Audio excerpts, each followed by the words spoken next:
Assalamualaikum warahmatullahi wabarakatuh. Alhamdulillah. Wassalatu wassalamu ala rasulillah wa ala alihi wa sahbihi wa man sara ala darbihi wastanna bisunnatihi ila yaumil qiyamah, amma ba'd. Ikhwatal iman, kaum muslimin dan muslimat yang dimuliakan Allah subhanahu wa ta'ala, alhamdulillah senantiasa kita panjatkan rasa syukur kita kepada Allah Ta'ala atas segala kenikmatan yang Allah limpahkan kepada kita.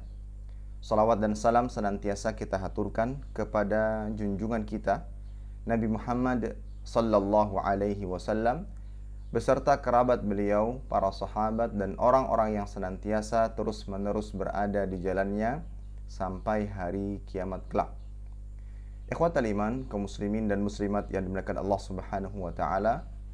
Alhamdulillah, kembali kita melanjutkan kajian kitab Arba'in An-Nawawi yang ditulis oleh Imam An-Nawawi rahimahullahu ta'ala. Dan alhamdulillah tidak terasa kita sudah sampai kepada hadis ke-22. Dan insya Allah pembahasan yang akan kita kaji bersama pada pagi hari ini yaitu tentang amalan-amalan yang mudah-mudahan dengan sebabnya kita bisa masuk ke dalam surga Allah subhanahu wa ta'ala. Baik, kita bacakan hadisnya terlebih dahulu. An Abi Abdullah Jabir ibn Abdullah al-Ansari radhiyallahu anhu anna rajulan sa'ala Rasulullah sallallahu alaihi wasallam faqal ara'aita idza sallaitul maktubat wa sumtu ramadan wa ahlaltul halal wa harramtul haram wa lam azid ala dhalika syai'an adkhulul jannah qala na'am rawahu Muslim. Dari Abu Abdullah Jabir bin Abdullah Al-Ansari radhiyallahu anhuma bahwa ada seorang laki-laki bertanya kepada Rasulullah sallallahu alaihi wasallam, lalu ia berkata, "Bagaimana pendapat Anda jika aku melakukan salat yang fardu, berpuasa Ramadan, menghalalkan yang halal, mengharamkan yang haram, dan aku tidak menambah sedikit pun akan hal itu? Apakah aku akan masuk surga?" Maka Rasul sallallahu alaihi wasallam menjawab, "Ya." Dan hadis ini dikeluarkan oleh Imam Muslim. Baik ikhwatal iman yang dimuliakan Allah Subhanahu wa taala, kita langsung masuk kepada syarah hadis. Yang pertama ikhwatal iman, poinnya adalah bertanya salah satu kunci mendapatkan ilmu.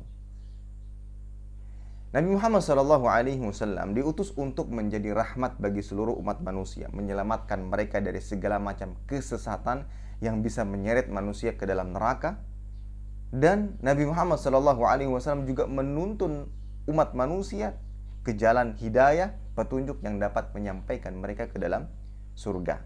Allah Subhanahu wa taala berfirman, "Wa ma arsalnaka illa rahmatan lil alamin." Tidaklah kami mengutusmu melainkan untuk menjadi rahmat bagi sekalian alam. Ayat yang mulia ini ikhwatal iman merupakan ayat terbesar yang menjelaskan kepada umat manusia bahwa Allah Ta'ala mengutus nabinya dan rasulnya yaitu Nabi Muhammad SAW untuk menjadi rahmat bagi seluruh alam. Rahmat secara umum dan merata kepada semuanya. Karena lafaz alamin yang disebutkan dalam ayat tadi menunjukkan makna yang mutlak dan umum. Maksudnya bahwasanya Nabi Shallallahu Alaihi Wasallam rahmat untuk mereka semuanya, rahmat untuk alam manusia yang mukmin atau yang kafir, rahmat untuk malaikat, rahmat untuk alam jin baik yang mukmin ataupun yang kafir, bahkan rahmat untuk alam dan hewan. Adapun rahmat untuk orang-orang yang beriman maksudnya adalah Allah Ta'ala memberikan hidayah kepada mereka melalui jalan atau dakwahnya Nabi Muhammad Shallallahu Alaihi Wasallam. Memasukkan keimanan kepada hati mereka melalui apa? Dakwahnya Nabi Muhammad SAW.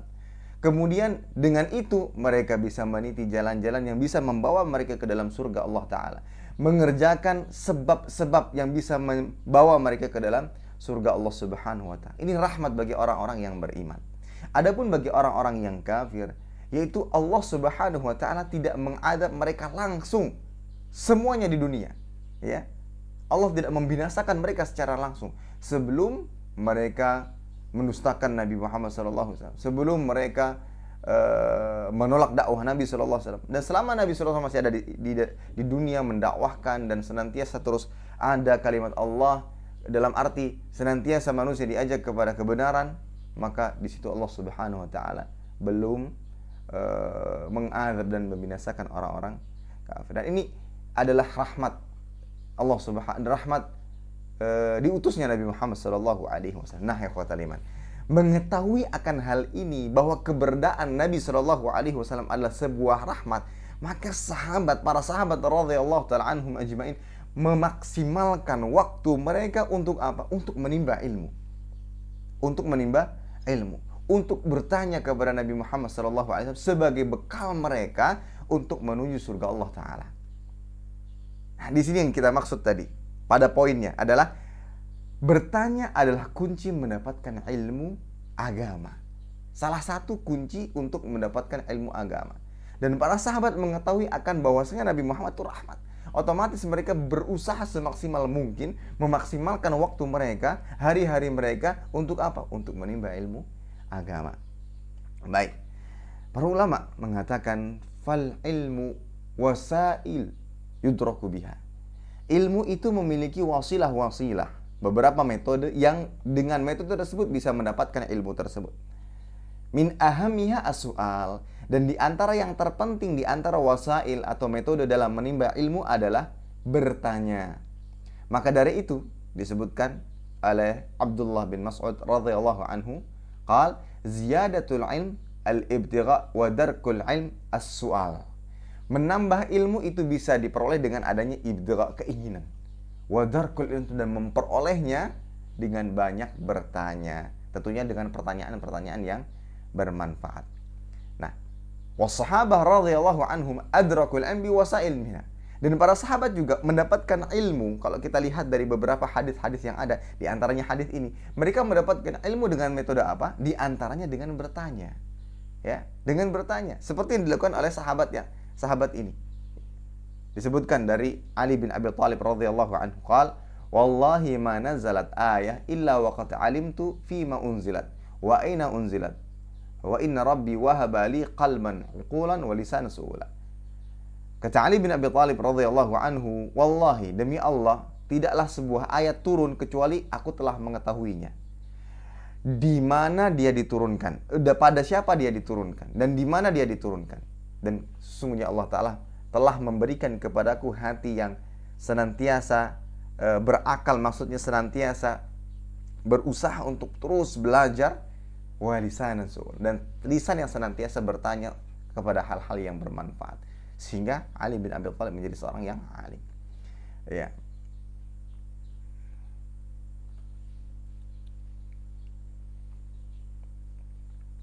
Wassahabah radhiyallahu anhum kanu yas'aluna Rasulullah sallallahu alaihi wasallam as'ilatan tadullu ala umqi ilmihim wa shiddati ta'alluqi nufusihim bil akhirah. Fa inna man yas'alu an syai' fa inna ma yas'alu amma yahtammu bihi. Nah, ini ada juga perkataan yang menarik. Para sahabat itu tatkala mereka bertanya kepada Nabi sallallahu alaihi wasallam, mereka bertanya dengan pertanyaan-pertanyaan yang menunjukkan betapa dalamnya ilmu mereka dan betapa kuatnya terikat atau terhubungnya jiwa mereka dengan akhirat. Sehingga pertanyaan-pertanyaan mereka semua berujung kepada bagaimana mereka selamat dari siksa api neraka dan masuk ke dalam surga. Ya. Dan mereka tatkala bertanya, ini menunjukkan bahwasanya pertanyaan mereka ini sesuatu yang sangat mereka perhatikan. Bukan hanya sekedar sebagai penambahan ilmu belaka. Ya. Abdullah bin Abbas radhiyallahu anhuma mengatakan, "Ma ra'aitu qauman kanu khairan min ashabi Rasulillah sallallahu alaihi wasallam, ma kanu yas'aluna illa amma yanfa'uhum." Ya. Kata Abdullah bin Abbas, aku tidak pernah melihat satu kaum yang lebih baik daripada sahabat-sahabat Nabi sallallahu alaihi wasallam. Dan apabila mereka bertanya tentang sesuatu yang bermanfaat bagi mereka. Inilah salah satu adab, keistimewaan para sahabat tatkala mereka bertanya, tatkala mereka menimba ilmu kepada Nabi sallallahu alaihi wasallam. Yang mana kebiasaan mereka kalau bertanya itu tentang masalah-masalah agama yang penting, ya. Yang mana dengan itu mereka mencari sesuatu yang paling sempurna, yaitu kenikmatan surga. Dan ini yang harus kita koreksi pada diri kita. Ketika kita bertanya kepada ustadz, kepada seorang alim secara langsung atau menggunakan media-media sosial. Cari pertanyaan yang betul-betul kita perhatikan. Bukan hanya sekedar sebagai pengetahuan belaka, tidak. Ya. Dan para sahabat, mereka bertanya betul-betul akan diamalkan. Mereka bertanya untuk diamalkan, sehingga inilah yang mendorong mereka untuk terus bertanya, untuk terus menimba ilmu agama. Sebagaimana dikatakan was-sahabah radhiyallahu alaihim ajma'in kanu yas'aluna liya'malu bima alimu bi khilafi ma alaihi nas al-yaum min as-su'al binui amal. Ya. Para sahabat radhiyallahu ta'ala anhum ajma'in, mereka kalau bertanya itu untuk diamalkan atau mengamalkan apa yang mereka ketahui. Nah, itulah adab bertanya. Kalau bertanya, tanya sesuatu yang akan kita amalkan, bukan hanya sekedar pengetahuan. Ya, bukan hanya sekedar pengetahuan. Bertanya tentang misalkan perkara-perkara jin, ya. Jin itu bagaimana, bentuknya bagaimana. Ya mungkin hal-hal seperti itu memang dibahas oleh sebagian para ulama. Akan tapi apakah itu menjadikan mudarat bagi kita kalau seandainya kita tidak mengetahuinya? Maka kembali lagi, kalau ingin bertanya, tanya sesuatu yang bermanfaat bagi akhirat kita. Tanya sesuatu yang bermanfaat bagi akhirat kita. Ya. Dan tentunya juga harus diniatkan agar diamalkan. Syekh Muhammad bin Shalih Al-Utsaimin rahimahullah taala mengatakan, huna soal. Hal sahabat radhiyallahu anhum idza sa'alu yuriduna ay yutalli'u faqat aw yuridu ay yutalli'u wa ya'malu. Kata beliau di sini ada pertanyaan, apakah para sahabat radhiyallahu anhum ketika mereka bertanya kepada Nabi sallallahu alaihi wasallam hanya sekedar sebagai untuk mutalaah, untuk pengetahuan belaka? Ketika sudah tahu, oh seperti itu. Apakah seperti itu? Atau mereka tujuannya untuk sebagai menambah ilmu pengetahuan, kemudian apa? Diamalkan. Maka jawabannya adalah bi khilaf katsir minan nas. Apa yang mereka lakukan berbeda dengan kebanyakan manusia hari ini. Kebalikannya, ya. Kebalikannya. Yas'aluna li tali'u al-hukm faqat la ya'malu bihi. Mereka bertanya, kebanyakan manusia saat ini bertanya untuk sebagai ilmu pengetahuan tanpa untuk diamalkan. Ya. Walidzalika tajiduhum yas'aluna 'aliman thumma 'aliman hatta yastaqiru 'ala fatwal 'alim allati tuwafiqu ahwahum wa ma'a dzalika qad yastaqbilunaha binasyat wa qad yastaqbilunaha bifutur. Oleh karena itu kebanyakan manusia saat ini, kata beliau, seseorang yang banyak bertanya kepada seorang alim, tanya lagi kepada alim, sampai mereka berada pada fatwa seorang alim yang sesuai dengan hawa nafsu mereka. Jadi tujuan mereka bertanya untuk apa? Untuk memuaskan hawa nafsu. Untuk apa? Memuaskan hawa nafsu mereka. Jadi apa? Tanya alim, ini belum dapat, tanya yang lainnya. Ini belum dapat, tanya. Sampai mereka berakhir kepada fatwa yang sesuai dengan hawa nafsu mereka. Baru mereka mau mengamalkan. Tapi apa? Tatkala mereka mengamalkan hal tersebut, namun bukan dasar ilmu atau dasar keimanan, hanya sekedar dasar memuaskan nafsu mereka, maka banyak sekali di kalangan mereka yang futur, malas, dan lain sebagainya. Nah, inilah perbedaan antara adab bertanyanya para sahabat dengan orang-orang saat ini. Maka ikhwatal iman yang Allah Subhanahu wa taala, bertanya memang pada dasarnya kunci mendapatkan ilmu. Akan tetapi harus diiringi dengan adab-adab sebagaimana yang dicontohkan oleh para sahabat radhiyallahu anhum ajma'in. Ikhwatal iman yang dimuliakan Allah Subhanahu wa taala, di dalam hadis ini perawi menceritakan tentang seorang sahabat yang bernama An-Nu'man Al-Khuzai radhiyallahu anhu, yang mana ia bercita-cita masuk ke surga. Sehingga ia datang kepada Nabi Muhammad SAW tentang amalan-amalan yang bisa menghantarkannya ke dalam surga yang luasnya selangit dan bumi, yang hanya diperuntukkan untuk orang-orang yang bertakwa. Maka Nabi SAW menjelaskan akan hal tersebut sebagaimana yang ditunjukkan di dalam hadis tatkala sahabat ini bertanya, ara'aita idza shallaitul maktubat wa sumtu ramadan wa ahlaltul halal wa haramtul haram wa lam az'ala dzalika syai'a adkhul jannah. Jadi bagaimana pendapat Anda jika aku melakukan salat fardu, berpuasa Ramadan, menghalalkan yang halal, mengharamkan yang haram, aku tidak menambah sedikit pun selain itu, apakah aku masuk surga? Maka Nabi menetapkan, iya, itulah amalan-amal atau di antara amalan-amal, dan itu wajib, ya, yang bisa menghantarkan hamba ke dalam surga. Baik, ikhwatal iman yang Allah Subhanahu wa taala, kita akan menyebutkan amalan-amalan, baik amalan yang terdapat di dalam hadis ini atau mungkin dari hadis-hadis yang lain. Kita akan menyebutkan amalan-amalan yang mudah-mudahan dengan sebab amal tersebut jika kita kerjakan dengan ikhlas dan mutaba'ah bisa menghantarkan kita ke dalam surga Allah Subhanahu wa taala. Yang pertama, bertauhid. Kita wajib menjaga tauhid kita. Ibadah apapun yang kita kerjakan, yang wajib ataupun yang sunnah, tanpa adanya tauhid dalam hati dengan tauhid yang benar tidak akan diterima. Ya, apalagi ada kesyirikannya. Baik, yang pertama adalah tauhid. Sebagaimana disebutkan dalam hadis dari Abu Dzar radhiyallahu anhu, Nabi sallallahu alaihi wasallam bersabda, "Ma min 'abdin qala la ilaha illallah thumma mata 'ala dzalika illa dakhalal jannah." Tidaklah seorang hamba mengucapkan la ilaha illallah. Tidak ada yang berhak diibadahi kecuali Allah. Tidak ada yang berhak diibadahi dengan benar kecuali Allah. Kemudian dia mati dalam keadaan demikian, kecuali ia akan masuk surga. Tauhid. Ya.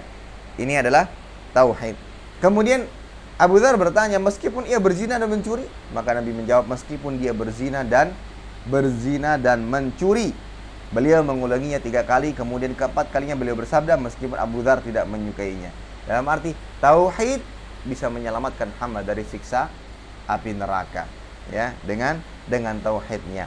Kemudian pula disebutkan dalam hadis yang lain yang diriwayatkan oleh Imam Bukhari dan Muslim, yang tadi juga diriwayatkan oleh Imam Bukhari dan Muslim, man syahida an la ilaha illallah wahdahu la syarika lahu wa anna Muhammadan abduhu wa rasuluhu wa anna Isa abdullah wa rasuluhu wa kalimatuhu alqaha ila Maryam wa ruhum min wa annal jannata haq wan nar haq adkhalahu Allah al jannata ala ma kana minal amal. Barang siapa bersaksi bahwa tidak ada ilah yang berhak diibadahi dengan benar selain Allah semata, tidak ada sekutu baginya, bahwa Muhammad SAW adalah hamba dan rasulnya, bahwa Isa adalah hamba Allah dan rasulnya, kalimat dan rohnya yang dimasukkan kepada Maryam, bahwa surga itu benar dan bahwa neraka itu benar, maka Allah memasukkannya ke dalam surga berdasarkan amal yang ia lakukan. Nah, di sini juga disebutkan apa? Tentang tauhid. Syahadat itu bagian daripada tauhid. Ya. Kemudian disebutkan dalam hadis yang lain yang diriwayatkan Imam Muslim dari Abu Hurairah, Rasulullah sallallahu alaihi wasallam bersabda, "Asyhadu an la ilaha illallah wa anni rasulullah la yalqallah bihima 'abdun ghaira syakin fayuhjab 'anil jannah." Aku bersaksi bahwa tidak ada ilah yang berhak diibadahi dengan benar selain Allah, dan bahwa aku adalah utusan Allah, kata Nabi Muhammad sallallahu alaihi wasallam. Tidak ada seorang pun hamba bertemu dengan Allah, meninggal dunia dengan 2 kalimat tersebut tanpa ada keraguan, kemudian ya, dengan kalimat tersebut tanpa ragu, kemudian dia dihalangi dari surga. Dalam arti tidak mungkin dia tidak akan masuk surga. Dia akan masuk surga. Ya, dengan apa? Dengan tauhidnya. Dengan betul-betul merealisasikan dari apa yang dia ucapkan. La ilaha illallah. Asyhadu an la ilaha illallah wa anna Muhammadar Rasulullah. Betul-betul merealisasikan 2 kalimat tauhid ini. Ya, 2 kalimat syahadat ini. Kemudian dalam hadis yang lain juga diriwayatkan Imam Muslim dari Abi Hurairah radhiyallahu anhu, man laqita min wara'i hadzal haid yashhadu an la ilaha illallah mustaqinan biha qalbuh fabashshirhu bil jannah. Siapa yang engkau temui di belakang tembok ini yang bersaksi bahwa tidak ada ilah yang berhak diibadahi dengan benar kecuali Allah, dan yakin dari hatinya, maka berikanlah kabar gembira atasnya bahwa dia masuk surga. Ya. Kemudian pula disebutkan dalam hadis Imam Bukhari dan Muslim, Rasul sallallahu alaihi wasallam bersabda, "Ma min 'abdin yashhadu an la ilaha illallah wa anna Muhammadan 'abduhu wa rasuluhu illa harramahu Allah 'alan nar." Tidaklah seorang hamba bersaksi tidak ada ilah yang berhak diibadahi dengan benar selain Allah, dan bahwa Nabi Muhammad SAW hamba dan utusan Allah, melainkan Allah akan mengharamkannya dari neraka. Disebutkan lagi dalam hadis Imam Bukhari dan Muslim dari Atsban bin Malik, fa inna Allah qad harrama 'alan nar man qala la ilaha illallah yabtaghi bidzalika wajhallah. Sesungguhnya Allah mengharamkan neraka bagi orang yang mengucapkan la ilaha illallah, tidak ada yang berhak diibadahi dengan benar kecuali Allah, dan ia mencari wajah Allah Subhanahu wa taala. Baik, ini semua hadis-hadis bercerita tentang atau membicarakan tentang tauhid. Yang mana ini adalah amalan yang harus senantiasa dimiliki oleh setiap hamba Allah taala yang beriman. Yang harus senantiasa kita jaga. Baik. Mungkin ada yang bertanya, Ustaz, kalau kita lihat hadis-hadis yang dibacakan tadi, itu semuanya adalah bersifat ucapan. Man qala, man qala, man qala, man syahida. Semuanya bersifat ucapan. Orang yang mengucapkan la ilaha illallah, orang yang mengucapkan syahadat. Apakah memang tauhid itu hanya sebatas itu saja? Maka jawabannya tidak, ikhwatal iman. Tauhid bukan hanya sekedar diucapkan. Sebagaimana pengertian atau definisi daripada keimanan hanya sekedar diucapkan, tidak. Ada sebagian orang yang memahami iman itu hanya sekedar pengucapan. Maka jawabannya tidak. Iman harus diyakini dengan hati, diucapkan dan diamalkan. Maka sama halnya dengan tauhid. Dan tauhid ini sebagaimana dikatakan oleh para ulama memiliki syarat-syarat yang tatkala syarat tersebut terpenuhi, barulah dia bisa betul-betul dikatakan sebagai seseorang yang bertauhid dengan benar kepada Allah Subhanahu wa taala. Hasan Al-Basri rahimahullah ta'ala ketika ditanya orang-orang yang mengatakan bahwa barang siapa yang mengucapkan la ilaha illallah akan masuk surga, ya, maka Hasan menjawab, man qala la ilallah fa'adda haqqaha wa fardaha dakhal jannah. Orang yang mengucapkan la ilaha illallah tidak cukup sampai situ saja, kemudian dia melaksanakan hak-haknya dan kewajiban-kewajibannya, ya, konsekuensinya, maksudnya konsekuensi daripada la ilaha illallah, baru dia akan masuk surga, ya.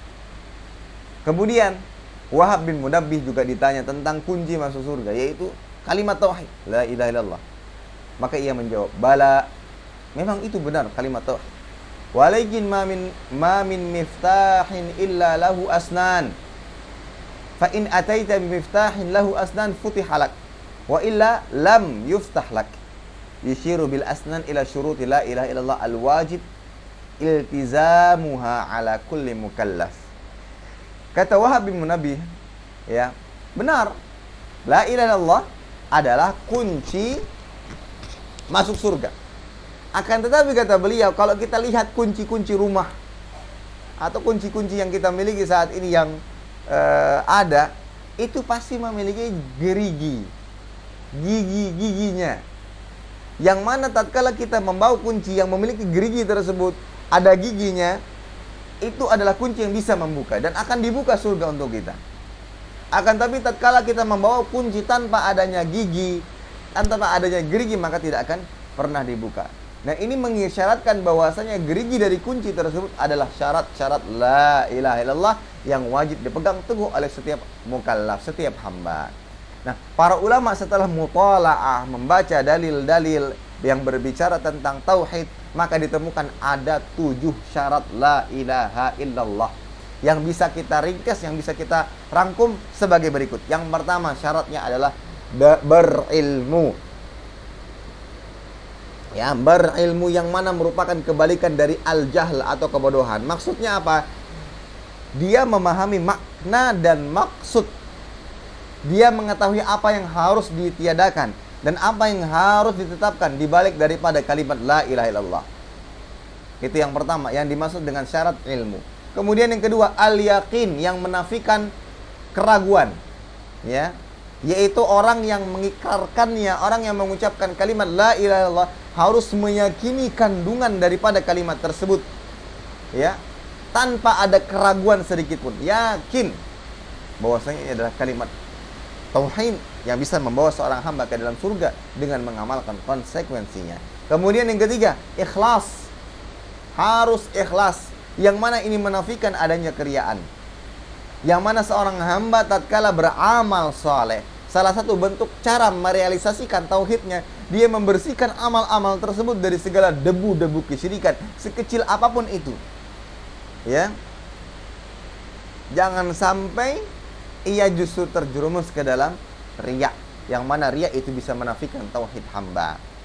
Syarat yang ketiga. Yang berikutnya, as-sidqu, membenarkan, kebalikan daripada mendustakan. Yang mana tatkala dia mengucapkan kalimat tauhid dengan hatinya, dia membenarkannya. Manakala lisannya mengucapkan tapi hatinya mendustakan, maka tidak. Maka ini bukan tauhid. Maka dia harus membenarkan baik dengan kalimat lisannya atau dengan hatinya. Kemudian berikutnya al-mahabbah, mencintai. Yang mana ini kebalikan daripada membenci. Maksudnya dia mencintai kalimat ini serta isinya, mencintai orang-orang yang mengamalkan konsekuensinya dan orang-orang saleh lain. Ya. Ini konsekuensi daripada syarat la ilaha illallah. Kemudian al-inqiyad, yang artinya menaati, yang kebalikannya adalah meninggalkan. Orang yang mengucapkan la ilaha, yang betul-betul mengamalkan konsekuensi dari la ilaha illallah, ini khatal iman, betul-betul harus tunduk patuh kepada Allah Subhanahu wa taala. Taat kepada Allah Subhanahu wa taala dengan mengamalkan kandungan-kandungan yang ada dalam ayat atau dalam kalimat tauhid. Allah Subhanahu wa taala berfirman dalam surat Luqman ayat 22, "Wa may yuslim wajhahu lillah wa huwa muhsin faqad istamsaka bil urwatil wuthqa." Ya, wa ilallah aqibatul umur. Dan barang siapa yang menyerahkan dirinya kepada Allah sedang ia adalah orang yang berbuat kebaikan, maka sesungguhnya ia telah berpegang kepada buhul tali yang kokoh. Ya, urwatul wuthqa adalah la ilaha illallah.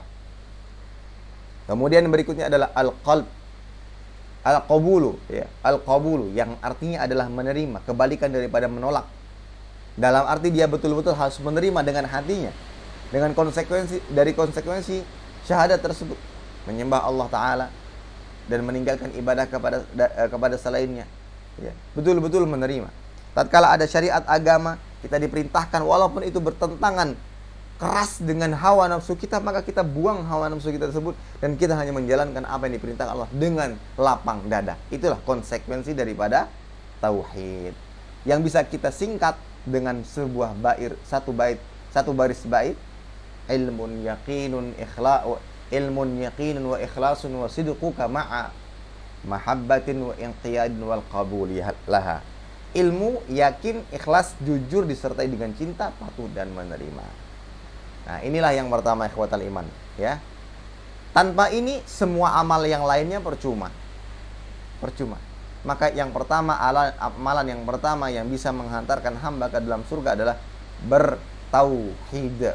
Baik, kemudian yang kedua adalah mengerjakan amalan yang wajib, ya, mengerjakan amalan yang wajib. Di antaranya hadis bab ini adalah yang wajib yang disebutkan di dalam hadis ini, salat wajib, salat fardu dalam satu hari 5 kali, subuh, zuhur, asar, maghrib, isya, kemudian berpuasa Ramadan, kemudian menghalalkan yang halal, ini wajib, mengharamkan yang haram, ini sesuatu yang wajib, ya. Maka amalan-amalan ini jika dikerjakan, maka mudah-mudahan bisa menghantarkan hamba ke dalam surga. Seperti hadis yang lain pula disebutkan dari Abu Ayyub Al-Ansari bahwa ada seorang laki-laki yang bertanya kepada Nabi SAW tentang sebuah amalan atau amalan-amalan yang bisa menghantarkannya ke dalam surga. Maka Nabi menjawab, ta'budullah wa la tusyriku bihi syai'a wa tuqimus shalah wa tu'tiz zakat wa tasilur rahim. Engkau beribadah kepada Allah dan tidak mempersekutukannya dengan sesuatu apapun, mengerjakan salat, membayar zakat dan menyambung silaturahim. Kemudian pula dalam hadis yang lain dari Abu Umamah radhiyallahu anhu, dia berkata, aku mendengar Nabi SAW berkhutbah ketika Hajjatul Wada'. Maka beliau bersabda, ya ayyuhan nas ittaqullaha rabbakum wa sallu khamsakum wa sumu syahrakum wa addu zakata amwalikum wa ati'u dha amrikum tadkhulu jannata rabbikum. Wahai segenap manusia, bertakwalah kepada Allah Rabb kalian, kerjakanlah salat 5 waktu kalian, kerjakanlah puasa di bulan Ramadan, tunaikanlah zakat harta-harta kalian dan taatilah pemimpin kalian, niscaya kamu akan masuk ke dalam surga Rabb kalian. Ini amalan-amalan yang wajib.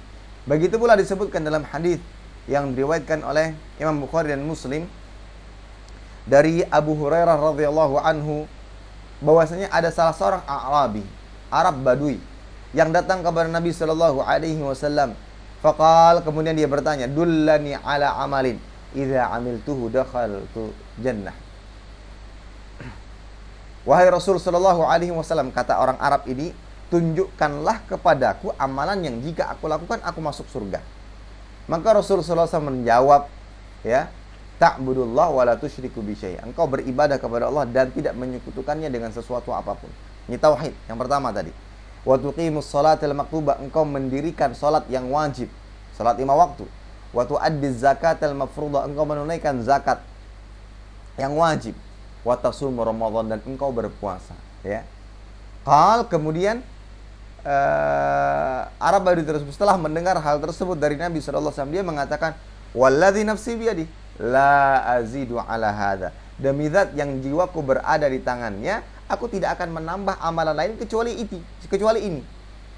Maka falamma wala, kemudian dia berpaling, dalam arti meninggalkan majelis tersebut, maka Nabi bersabda sallallahu alaihi wasallam, "Man sarrahu an yanzura ila rajulin min ahli al-jannah falyanzur ila hadza." Barang siapa yang hendak melihat salah satu penduduk surga, maka lihatlah orang ini. Nah, dari hadis-hadis yang kita bacakan di situ hanya mencukupkan kepada perkara-perkara yang wajib, yang ternyata jika dikerjakan dengan tulus, ikhlas, mutabah, istiqamah, ya, bukan putus-putus, istiqamah, khusyuk dalam setiap pengamalannya, maka mudah-mudahan dengan hal tersebut dapat memasukkan hamba ke dalam surga. Bahkan disebutkan dalam beberapa hadis, Nabi sallallahu alaihi wasallam hanya menyebutkan satu amalan saja, beberapa amalan saja, beberapa amalan wajib saja. Seperti disebutkan dalam hadis yang diriwayatkan Imam Ahmad, ya, khamsu shalawatin katabahunna Allah 'alal ibad faman jaa'a bihinna lam yudayyi binhunna syai'a istighfafan bihaqqihinna kana lahu 'indallahi 'ahdun ay yudkhilahul jannah, ya. Wa man lam ya'ti bihinna falaysa lahu 'indallahi 'ahdun in syaa'a 'adzabahu wa in syaa'a adkhalahul jannah. 5 salat yang Allah wajibkan atas hambanya. Barang siapa mengerjakannya dan tidak menyia-nyiakannya sedikit pun karena menganggap enteng, maka ia memiliki perjanjian dengan Allah untuk memasukkannya ke dalam surga. Dalam hadis ini hanya disebutkan apa? Salat 5 waktu. Tidak disebutkan amalan wajib lainnya. Begitu pula dalam hadis yang lain hanya disebutkan 2 salat saja. Rasulullah SAW sabda, "Man shalla bardain dakhal jannah." Barang siapa yang melaksanakan salat subuh dan asar, ia masuk ke dalam surga. Baik, ikhwatal iman yang dimiliki Allah Subhanahu wa taala, ada satu pelajaran penting yang bisa kita dapatkan dari 2 poin kedua ini, bahwa masuk surga hanya dengan mengamalkan amalan wajib saja. Itu sudah memungkinkan hamba dapat melakukannya. Memungkinkan hamba dapat melakukannya. Dari sini dapat kita ambil kesimpulan, untuk apa? Untuk apa kita capek-capek, lelah-lelah, ya, mengamalkan sebuah amalan yang sama sekali tidak jelas sumbernya. Tidak ada kejelasan sedikit pun dari mana dia berasal. Dari Nabi juga tidak. Tidak diamalkan oleh para sahabat, oleh orang-orang terdahulu. Tidak pernah, dan tidak ditemukan dalilnya, tidak ditemukan contohnya. Ya, padahal pada saat itu tidak ada penghalang yang bisa menghalangi menghalangi Nabi dan para sahabat untuk mengamalkannya. Tidak ada penghalang. Dalam arti mungkin saja mereka melakukannya, tapi ternyata tidak dilakukan. Ini menunjukkan bahwasanya amal ibadah ini tidak disyariatkan. Untuk apa kita capek-capek? Saya yakin kita semua mengharapkan surga Allah Ta'ala. Sangat yakin. Sehingga ada sebagian orang yang sangat bersemangat dalam beramal, namun sangat disayangkan dia beramal dengan amalan yang tidak sesuai dengan contoh atau sunnah Nabi Muhammad SAW. Sangat disayangkan. Ya. Oleh karena itu, mengetahui poin kedua ini, kalau seandainya kita belum mengetahui dalil yang mendasari amal ibadah tertentu, dan dia bukan dari amalan yang wajib, ya, lebih baik kita tunda terlebih dahulu untuk mengamalkannya. Sampai betul-betul kita temukan dalil atau dasar yang sahih yang memperbolehkan kita melakukannya. Jika tidak, tinggalkan dulu. Cukupkan dengan apa yang wajib. Dengan ikhlas dan mutaba'ah, hanya mengharapkan pahala dari Allah Ta'ala. Mudah-mudahan itu sudah menjadi sebab seorang hamba masuk ke dalam surga Allah Subhanahu wa Ta'ala. Yang berikutnya, amalan yang berikutnya, memang tidak disebutkan di sini, namun tidak mengapa kita tambahkan, yaitu mengerjakan sholat sunnah 12 rakaat sholat rawatib dalam sehari. Kalau ini ada dalilnya, amalan sunnah ini ada dalil, bisa kita tambahkan dengan amalan ini. Nabi SAW bersabda dalam hadis yang dikeluarkan Imam Muslim, man shallat natai asyrata rak'ah fi yaumin wa lailah bunyalahu bihinna baitun fil jannah. Barang siapa mengerjakan sholat sunnah dalam sehari semalam sebanyak 12 rakaat, maka karena sebab amalan tersebut ia akan dibangunkan rumah di surga. Ya, 12 rakaat. Kemudian disebutkan dalam hadis yang diriwayatkan dari Aisyah radhiyallahu anha, Nabi sallallahu alaihi wasallam bersabda bahwa Rasul sallallahu alaihi wasallam bersabda, man sabara ala thintai asyrata rak'ah minas sunnah banallahu lahu baitan fil jannah arba' raka'atin qabla dhuhri wa raka'ataini ba'daha wa raka'ataini ba'dal maghrib wa raka'ataini ba'dal isya wa raka'ataini qabla al-fajr. Barang siapa merutinkan salat sunnah 12 rakaat dalam sehari, maka Allah akan membangunkan bagi dia sebuah rumah di surga. 12 rakaat tersebut adalah 4 rakaat sebelum zuhur, 2 rakaat sesudah zuhur, 2 rakaat sesudah maghrib, 2 rakaat sesudah isya, dan 2 rakaat sebelum subuh. Ya. Nah, ini ada dalilnya, diamalkan. Nah, itu yang saya maksud tadi. Ketika kita belum menemukan dalil, tunggu dulu, jangan diamalkan sampai betul-betul kita pastikan bahwasanya amal ini ada tuntunannya, ada dalilnya. Ketika diketahui dalilnya, baru kita bersemangat mengamalkannya. Berikutnya, ikhwatal iman, menuntut ilmu agama. Kita semua yang saat ini ya mungkin bersama-sama mengkaji hadis ini, baik saya di sini atau Anda di rumah masing-masing, ketika kita bersama-sama mengkajinya, mudah-mudahan ini salah satu wasilah, cara agar kita bisa masuk ke dalam surga Allah Ta'ala. Kenapa? Karena Nabi SAW bersabda, man salaka tariqan yaltamisu fihi ilman sahalallahu lahu bihi tariqan al jannah. Hadis yang saya rasa sangat penting kali untuk diingat dan dihafal oleh setiap muslim, yang senantiasa mungkin akan mendorongnya dan memotivasinya untuk terus belajar. Disebutkan dalam hadis tadi, barang siapa yang menempuh sebuah jalan dalam rangka menimba ilmu agama, maka Allah Ta'ala akan memudahkan baginya dengan cara tersebut jalan menuju surga. Belajar ya. Tidak lama insya Allah, tapi dengan itu semua Allah Subhanahu Wa Ta'ala akan memudahkan jalan kita menuju surga Allah Subhanahu Wa Ta'ala. Ini amalan lain ya. Duduk di majlis ilmu 1 jam, 2 jam maksimal mungkin. Pada saat itu ada banyak kemudahan yang Allah berikan bagi hamba tersebut untuk menuju surganya. Yang berikutnya ikhwatal iman. Nah, ini diperuntukkan untuk kaum wanita. Kaum wanita yang saya rasa yakin mereka juga menginginkan surga. Ya, mempunyai semangat membara agar bisa menggapai surga Allah Ta'ala. Sebenarnya tatkala mereka sudah menjadi seorang istri, kunci surga berada di dekat Anda. Ya. Apa disebutkan dalam sebuah hadis Rasulullah SAW bersabda, idza shallatil mar'atu khamsaha wa shamat syahraha wa hafizat farjaha wa ata'at zawjaha qila laha udkhulil jannata min ay abwabil jannati syi'ti. Jika seorang wanita selalu menjaga salat 5 waktu, berpuasa 1 bulan di bulan Ramadan, serta betul-betul menjaga kehormatannya, menjaga kemaluannya dari perbuatan zina, dan benar-benar taat kepada suaminya, maka akan dikatakan pada wanita tersebut yang memiliki sifat mulia ini, masuklah ke dalam surga, yang memiliki sifat masuklah ke dalam surga dari pintu mana saja yang engkau suka. Ya, hadis ini adalah hadis yang sahih. Ya, mungkin para wanita memiliki beberapa program-program yang baik, alhamdulillah. Akan tapi jangan sampai program-program tersebut justru bisa melalaikan Anda dari amalan-amalan yang disebutkan. Padahal itulah amalan yang bisa menghantarkan ke dalam surga Allah Subhanahu wa Ta'ala. Yang berikutnya, ikhwatal iman. Nah, ini luar biasa. Berwudu. Kita tidak menyadari bahwasanya kita setiap hari berwudu. Dalam satu hari sering, bukan hanya untuk sholat 5 waktu. Ketika kita hendak membaca Al-Quran, ketika kita hendak sholat sunnah, sholat duha, dan lain sebagainya, kita berwudu. Namun di setiap wudu kita, setelah kita berwudu, ada sebuah doa yang tatkala dibaca oleh setiap hamba, maka Allah Ta'ala akan menjanjikan baginya surga dan dipersilahkan masuk dari 8 pintu surga, dari mana saja dia yang inginkan. Disebutkan dalam sebuah hadis dari Umar bin Khattab radhiyallahu ta'ala anhu, hadis ini diriwayatkan Imam Muslim.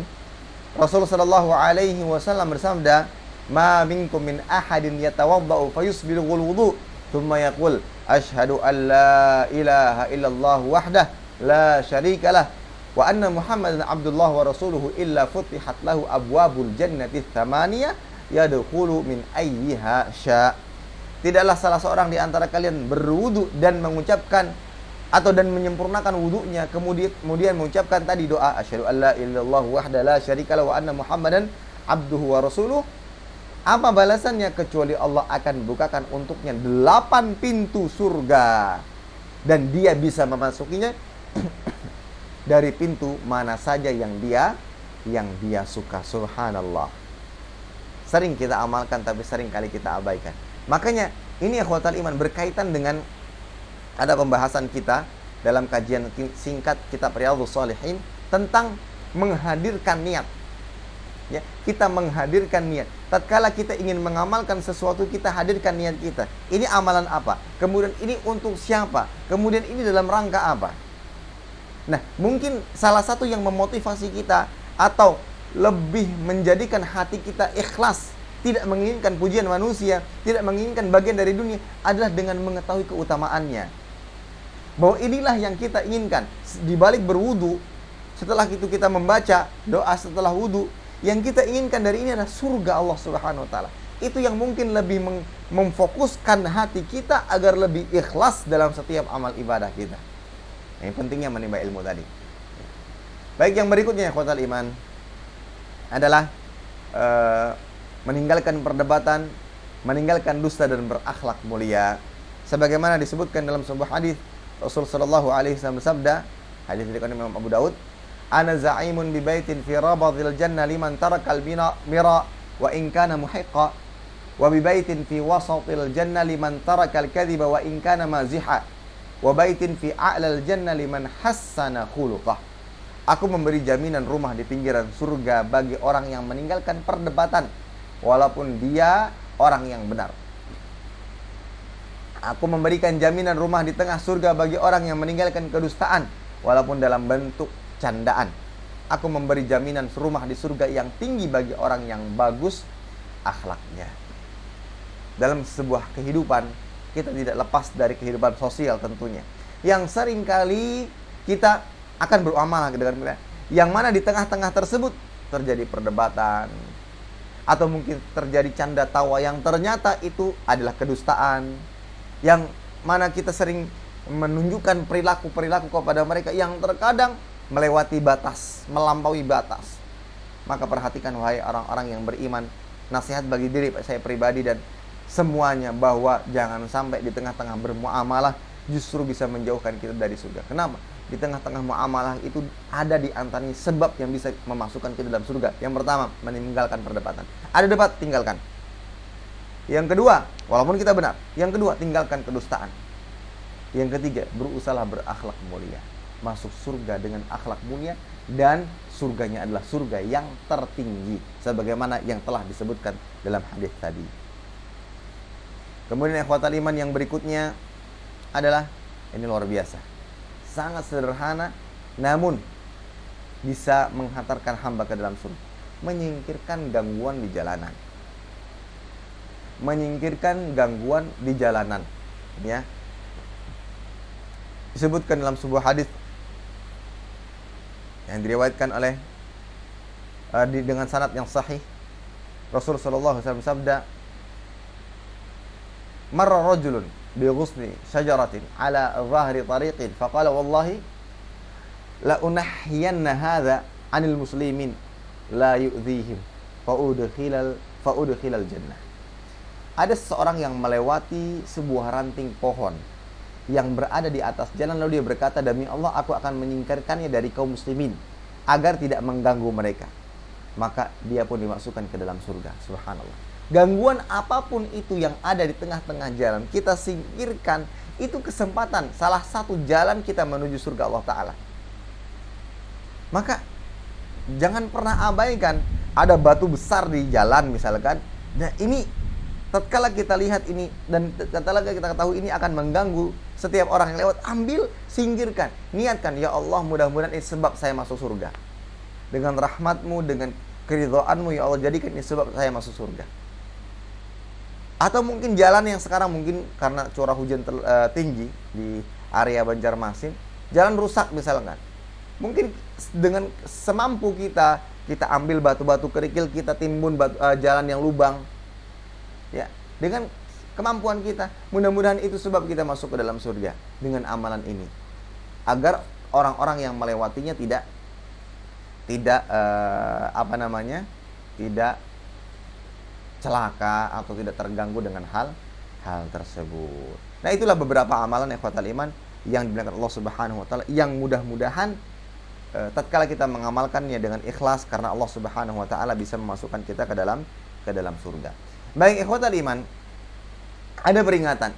Tatkala kita mengamalkan sebuah amalan-amalan tersebut, namun jangan sampai kita mengamalkan atau melakukan hal-hal yang Allah haramkan, yang mana ternyata hal tersebut bisa menghalangi hamba dari surga Allah Ta'ala. Seperti disebutkan dalam sebuah hadis, Rasulullah SAW sabda, barang siapa yang meninggal dunia, ya man mata ala hadza, dan yang dimaksud di sini adalah orang yang menjaga ibadahnya, menjaga tauhidnya, menjaga sholat 5 waktu, membayar zakat dan berpuasa Ramadan. Kemudian Nabi mengatakan man mata ala hadza, yang dimaksud adalah amalan-amalan di atas, kana ma'an nabiyyin wasiddiqin wasyuhada yaumal qiyamah. Ya. Dia akan bersama orang-orang yang jujur, orang-orang yang mati syahid pada hari kiamat. Hakata wa nasaba isbihi, kemudian beliau menegakkan dua jari beliau selama dia tidak durhaka kepada orang tuanya.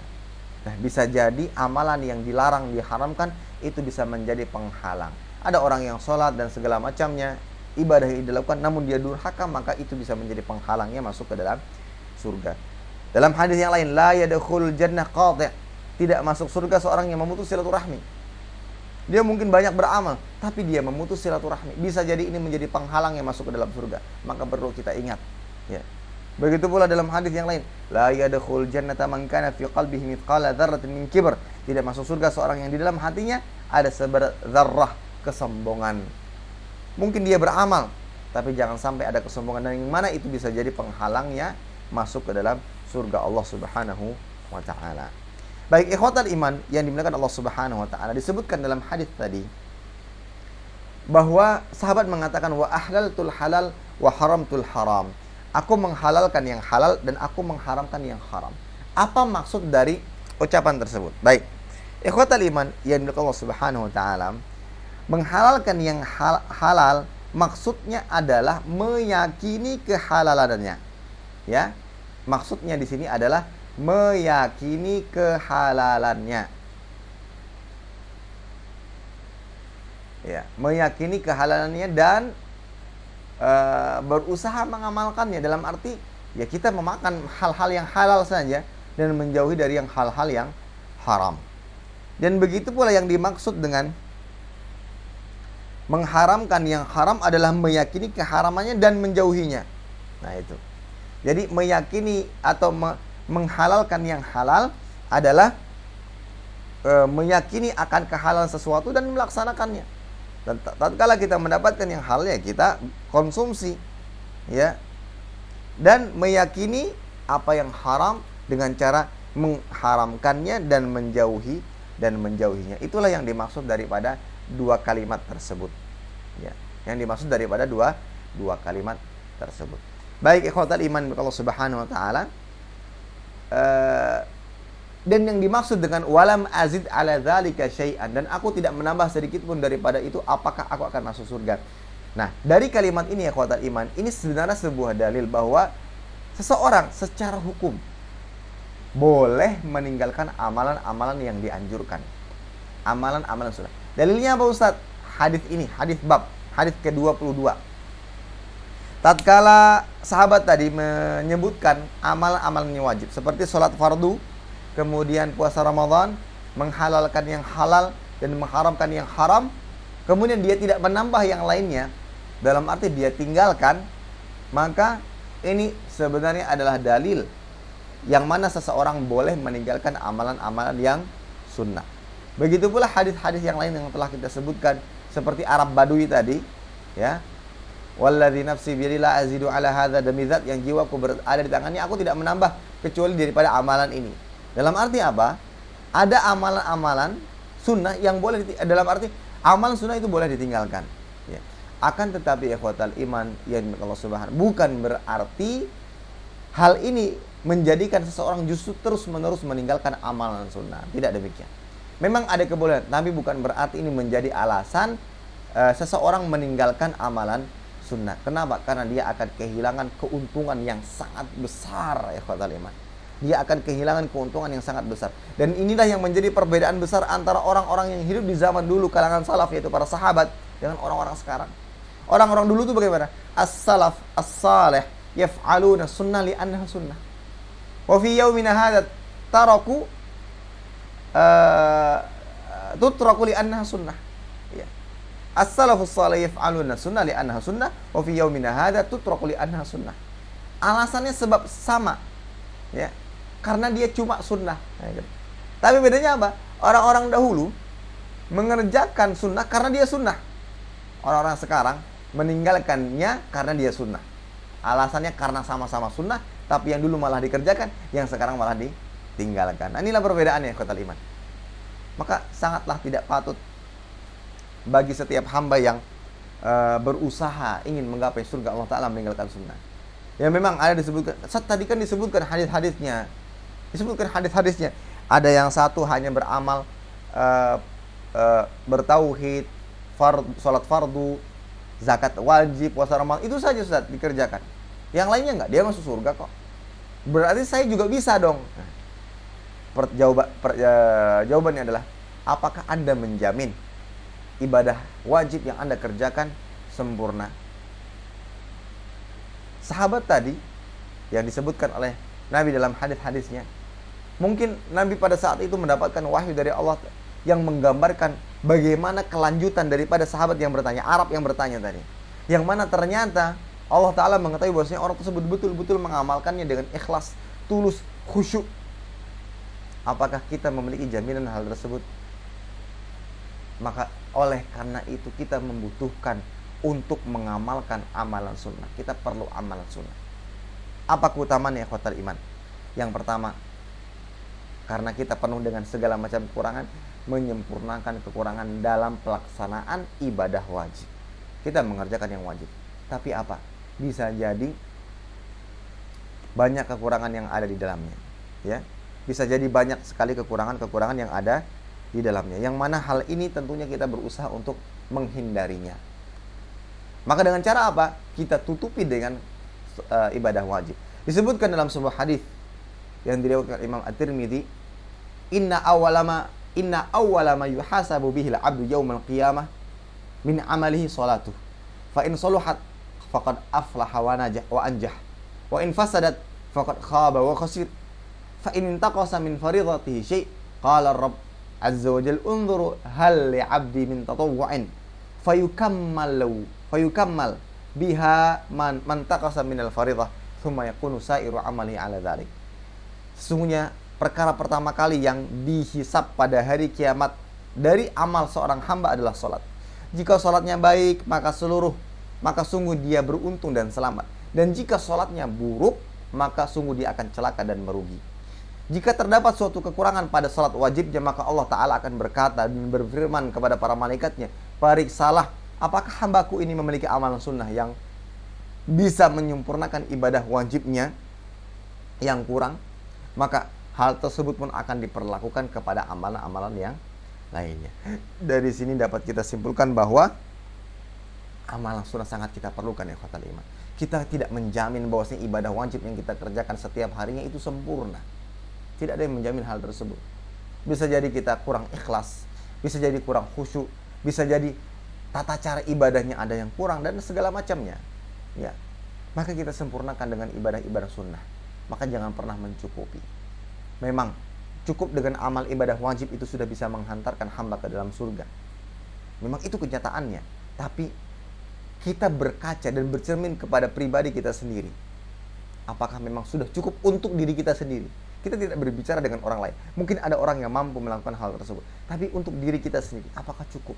Apakah saya yakin? Perbanyak amal soleh. Jangan cukupkan dengan yang wajib, tambahkan dengan yang sunnah. Mudah-mudahan itu sebagai penyempurna dari amal-amalan wajib yang kita lakukan.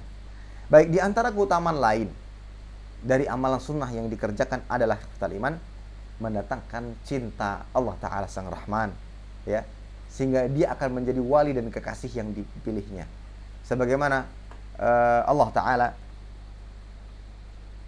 berfirman, ya, dalam hadis qudsi, ya, man 'ada li waliyan faqad adzantuhu bil harb wa ma taqarraba ilayya 'abdi bi syai'in ahabba ilayya mimma aftaradtu 'alaihi wa ma yazalu 'abdi yataqarrabu ila bin nawafil hatta uhibbah. Allah Ta'ala berfirman, siapa yang memusuhi waliku, maka aku mengumumkan perang terhadapnya. Tidaklah hambaku mendekatkan diri kepadaku dengan sesuatu yang lebih aku cintai daripada amal yang aku wajibkan kepadanya. Dan tidaklah hambaku terus-menerus mendekatkan diri kepadaku dengan amal-amal sunnah sampai aku betul-betul mencintainya. Ya, ini khotal iman. Kalau sana hadis ini juga Imam Bukhari. Nah, itu yang kedua, keutamaan yang kedua adalah menjadi kekasih Allah Subhanahu wa taala dengan memperbanyak amalan yang sunnah. Yang ketiga, ikhwatal iman, menjaga amal ibadah wajib dengan cara menjaga pelaksanaan ibadah sunnah. Maksudnya apa? Gini, seseorang yang bermudah-mudahan mengerjakan perbuatan yang makruh, dia akan mudah terjerumus kepada perbuatan yang haram. Sampai sini paham ya? Seseorang yang bermudah-mudahan mengerjakan amalan makruh, dia akan mudah terjerumus kepada yang haram. Dia akan mudah terjerumus kepada yang haram. Sekarang kita balik. Seseorang yang berusaha menjaga amalan sunnah, dia akan sangat mudah menjaga amalan ibadah wajib. Kebalikannya, seseorang yang terbiasa meninggalkan ibadah sunnahnya, maka suatu saat karena kemalasan tersebut, na'udzubillah, dia akan meninggalkan ibadah wajibnya. Itulah yang dimaksud dari poin yang ketiga ini, keutamaan yang ketiga ini, bahwa menjaga amal ibadah wajib dengan cara menjaga pelaksanaan ibadah sunnah, ya. Maka yang terakhir, Syekh Utsaimin rahimahullah mengatakan, alal aqil ayyukthir minan nawafil madama fi hal sihhah, lianna jami'an nawafil allati ya'maluha fi sihhatihi idza marid wa ajiz anha kutibat lahu kamilah ka'annahu yaf'aluha. Hendaklah seseorang yang berakal itu memperbanyak amal-amal sunnah selama ia dalam kondisi sehat. Karena seluruh perkara sunnah yang ia lakukan di masa sehatnya, jika dia sakit dan tidak mampu melakukannya, maka tetap dicatat baginya pahala sempurna sebagaimana dia melakukannya. Ini luar biasa, ikhwatal iman. Kita berusaha untuk senantiasa mengisi waktu kita, keseharian kita dengan memperbanyak amalan-amalan sunnah. Jangan kita sepelekan. Banyak sekali amalan-amalan yang ternyata itu semua bisa menghantarkan seorang hamba ke dalam surga. Namun satu catatannya, harus ikhlas sesuai dengan tuntunan Nabi Muhammad SAW. Dan kita yakini dia merupakan sebab yang dengannya kita bisa mendapatkan rahmat Allah Ta'ala, keridhaan Allah Ta'ala yang bisa menghantarkan kita ke dalam surga Allah Subhanahu wa Ta'ala. Wallahu a'lam bissawab. Baik, saya rasa kita cukupkan sekian pembahasan kita pada hari ini. Alhamdulillah, secara umum kita sudah menyelesaikan pembahasan dari hadis ke-22, dan insyaallah taala kita akan lanjutkan di pertemuan berikutnya dengan pembahasan hadis yang baru, yaitu hadis ke-23. Wallahu a'lam. Baik, di sini ada sebuah pertanyaan. Assalamualaikum Ustaz. Waalaikumsalam. Ustaz, mohon nasihat agar mudah bangun pagi. Kadang kalau bangun pagi jam 3 jam 3 untuk tahajud, setelahnya sholat subuh malah kesiangan. Baik, tentunya ikhwatal iman, jangan sampai amalan sunnah yang kita kerjakan justru malah menjadikan kita meninggalkan yang wajib. Seperti yang disebutkan dalam hadis tadi, Allah Ta'ala berfirman dalam hadis qudsinya, tidak ada sesuatu yang lebih dicintai oleh Allah Subhanahu wa Ta'ala dibandingkan seorang hamba mendekatkan dirinya kepada Allah dengan amalan-amalan yang wajib. Ini menunjukkan amalan wajib selalu diutamakan. Jangan sampai dengan alasan ibadah sunnah kita justru meninggalkan amalan yang wajib. Maka oleh karena itu, mungkin tipsnya bagi seseorang yang ingin sholat tahajud dan agar tidak ketinggalan sholat subuh, dua pilihan baginya. Ya, dia betul-betul bangun di sepertiga malam, dalam arti di tengah malam dia sholat, kemudian tidur lagi sehingga waktu tidurnya masih cukup agar dia tidak kesiangan. Atau mungkin dia mendekati waktu fajar, sholat subuh, kemudian dia tidak ketika dia bangun untuk sholat tahajud, dan jangan tidur lagi. Kalau seandainya sholat jam 3 selesai mungkin setengah jam sebelum subuh, kemudian dia tidur, ini sangat memungkinkan akan kelewatan. Oleh karena itu ya kita bisa lakukan, kalau seandainya sudah mendekati subuh, ya sudah, jangan tidur, ya jangan tidur. Kemudian kalau seandainya ingin tidur lagi setelah sholat tahajud, mungkin bangunnya lebih awal. Dan tentunya semuanya berdasarkan kebiasaan diri. Baik, mungkin itu saja yang bisa kita sampaikan pada kesempatan kali ini. Mudah-mudahan bermanfaat untuk kita semuanya. Kurang lebihnya saya mohon maaf sebesar-besarnya. Kita tutup dengan doa kafatul majelis. Subhanakallahumma bihamdika asyhadu an la ilaha illa anta astaghfiruka wa atubu ilaik. Assalamualaikum warahmatullahi wabarakatuh.